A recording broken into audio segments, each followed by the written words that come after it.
ప్రభువైన యేసుక్రీస్తు నామములో మీ అందరికీ నా వందనములు. పరిశుద్ధ గ్రంథము నుండి 73వ కీర్తన 28వ చరణము మొదటి లైను.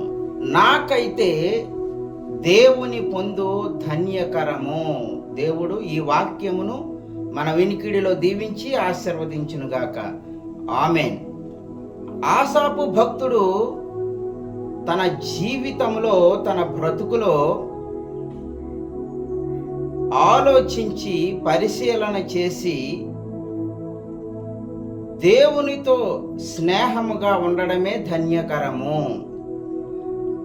దేవునితో కలిసిమెలిసి ఉండడమే ఆశీర్వాదము, దేవుడే మనకు కృపను అనుగ్రహించేవారు అని నాకైతే దేవుని పొందు ధన్యకరము అనే మాటను 73వ కీర్తనలో రాశారు. దేవునితో పొందు, దేవునితో స్నేహము కలిగి ఉండడం ధన్యకరము.